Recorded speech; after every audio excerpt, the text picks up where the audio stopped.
है दोस्तों, आज जानेंगे हम महाभारत युद्ध के बाद क्या हुआ। महाभारत का युद्ध समाप्त हो चुका था। शंखनाद थम चुके थे, अस्त्र शस्त्र शांत हो गए थे, पांडव जीत चुके थे, कौरव हार चुके थे। लेकिन क्या सच में कोई विजेता था? कुरुक्षेत्र की भूमि पर जहां कभी धर्म की रक्षा के लिए युद्ध हुआ था, आज वहां केवल लाशें, राख और विलाप बचा था। आज हम जानेंगे महाभारत युद्ध के बाद क्या हुआ, वो सत्य जो बहुत कम लोग जानते हैं। दोस्तों, वीडियो आगे बढ़ने से पहले अगर आपको सनातन के सच और महाभारत जैसे ज्ञान पसंद आते हैं तो सत्या सनातन चैनल को सब्सक्राइब जरूर कर दीजिए। युद्ध के बाद कुरुक्षेत्र की हालत 18 अक्षौहिणी सेना यानी लगभग 40 लाख से अधिक योद्धा इस युद्ध में मारे गए थे। कुरुक्षेत्र की भूमि श्मशान में बदल चुकी थी। हवा में धुआं था, धरती रक्त से भीगी थी और चारों ओर माताओं, पत्नियों और बहनों का विलाप था।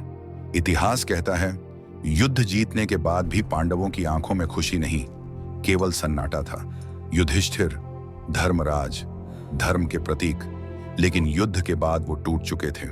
उन्होंने कहा, यह राज्य नहीं, यह रक्त का सिंहासन है।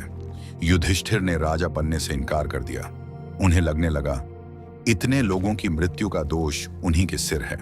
श्री कृष्ण ने समझाया, धर्म की रक्षा के लिए कभी कभी कठोर निर्णय लेने पड़ते हैं। लेकिन युधिष्ठिर का हृदय इस तर्क को स्वीकार नहीं कर पा रहा था।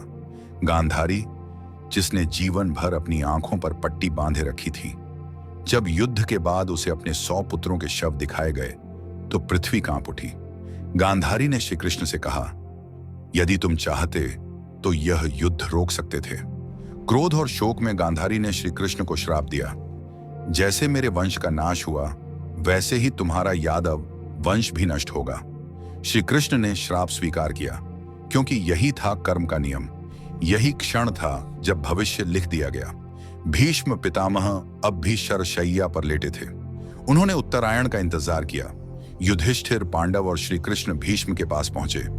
भीष्म ने राजधर्म, दान धर्म और मोक्ष का ज्ञान दिया और फिर अपने प्राण त्याग दिए। भीष्म का जाना युग के अंत का संकेत था। श्री कृष्ण, जो स्वयं भगवान थे, लेकिन उन्होंने कभी स्वयं को इस युद्ध से अलग नहीं किया। उन्होंने कहा, मैं भाग्य नहीं बदलता, मैं केवल मार्ग दिखाता हूं। श्री कृष्ण जानते थे, यादव वंश का अंत निश्चित है और समय आने पर उन्होंने उसे स्वीकार किया। कुछ वर्षों बाद द्वारका नष्ट हुई, यादव वंश समाप्त हुआ, पांडवों ने राज्य त्यागा और महाभारत का युग समाप्त हुआ।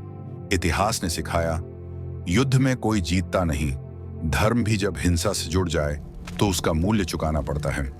महाभारत का युद्ध समाप्त हुआ, लेकिन अर्जुन का वंश समाप्त नहीं हुआ। गर्भ में पल रहा एक बालक, परीक्षित, भविष्य का राजा बना। अंतिम सत्य महाभारत हमें सिखाता है, भाग्य और कर्म एक दूसरे से जुड़े हैं। धर्म आसान नहीं होता, सही निर्णय भी दुख दे सकता है, लेकिन जो सत्य के मार्ग पर चलता है वही अंत में मुक्त होता है। अगर आप भी मानते हैं कि महाभारत केवल युद्ध नहीं बल्कि जीवन का दर्पण है, तो कमेंट में लिखिए जय श्री कृष्ण और ऐसे गूढ़ सनातन सत्यों के लिए इस चैनल से जुड़े रहिए।